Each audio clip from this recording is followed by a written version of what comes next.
قرآن شریف سے بہت سی ایسی اقوام ہیں جنہوں نے انبیاء کا مقابلہ کیا ہے، اللہ تعالیٰ نے ان کو ہلاک کر دیا ہے. ٹھیک.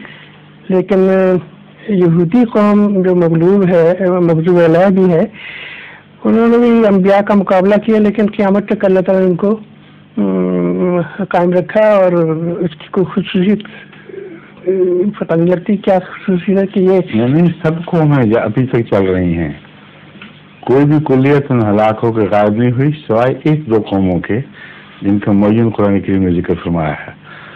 ورنہ یہ جتنے باقیات آپ کو ملتے ہیں دنیا میں، جتنی باقیات ملتی ہیں وہ انبیاء کا مقابلہ کرنے والے بھی باقی رہ گئے ہیں، مگر ایک ذلیل اور بے حیثیت طور پر، نشان کے طور پر باقی ہیں.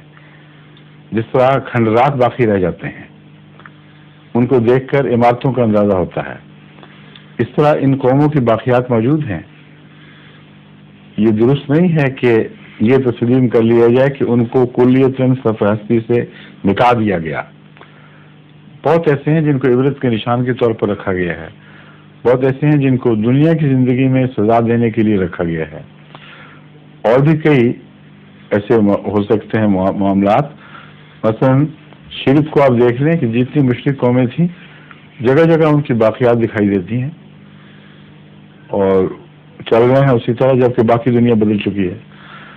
تو یہ چیزیں ایک عبرتناک نشانات کے طور پر کچھ مدفون ہیں، کچھ زمین پر پھرتی ہیں. یہ مقاصد ہیں اس کے.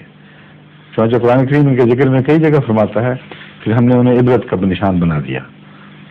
تو عبرت کا نشان کچھ مدفون حوالوں سے دیتے ہیں، اللہ تعالیٰ پیش کرتا ہے، اور کچھ زمین پر چلنے پھرنے والوں کے حوالے سے بیان فرماتا ہے. تو اس لیے یہ تو عبرت کے نشان ہیں.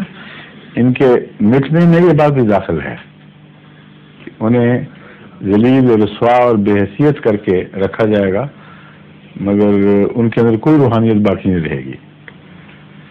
زندہ لاشوں کے طور پر پھرتے رہیں گے. ان کا نہ کبھی تعلق باللہ قائم ہوگا، نہ کبھی ان سے قرب کے نشان ظاہر ہوں گے، نہ انہیں کسی عظمت کا غلبہ نصیب ہوگا. بس یہ جتنے مقابلہ کرنے والے ہیں ان کے ساتھ یہی سلوک ہوا کرتا ہے. قرآن سے تو یہی پتہ چلتا ہے.